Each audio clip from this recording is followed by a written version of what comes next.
His fight against OSP has been out for 15 months. And now he's back, and he wants his UFC light heavyweight title back. So the main event will be Daniel Cormier versus John Jones.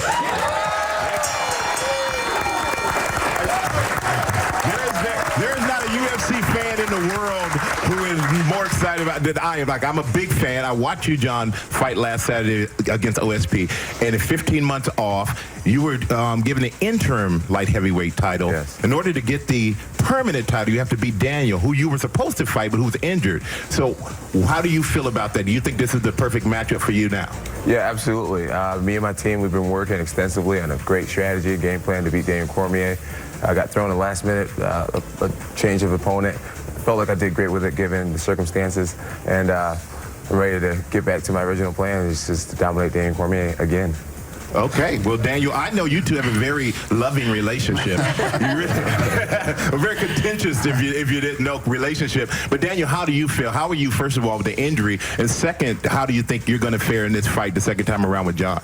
Well, I'm here, obviously, so the doctor's appointment went well. I'm happy. I'm as happy as anybody could be to be in this situation. I've been wanting to fight John for a long time after he beat me last January. And I feel great. I mean, I made a lot of improvement in the last training camp, and I don't think in July that it should be a problem. Well, we're looking forward to it. And this is the nicest you guys have been to each other as long as I can remember. It's early. Yeah, it's early. It's early in the morning for you guys. And I want to talk to you, Paige. And they call you you're on Dancing with the Stars now.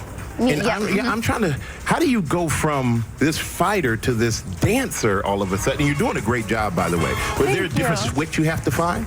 There definitely is. I still get nervous. I get nervous before every fight. I get nervous before any time I have to dance.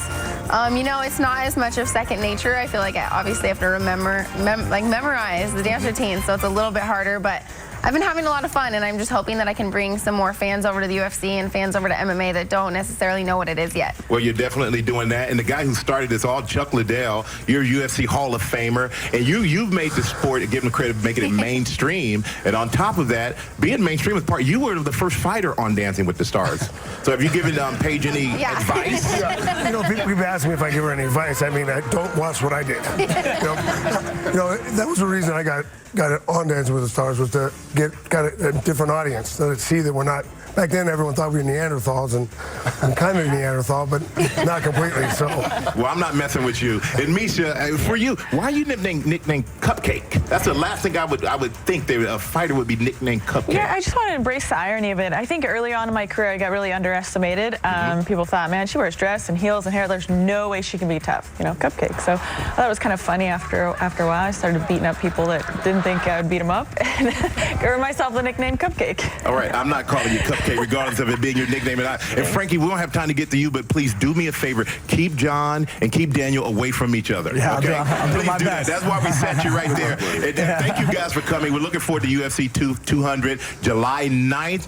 I'll make sure I'll be there. And coming up, we have the best ways to dress for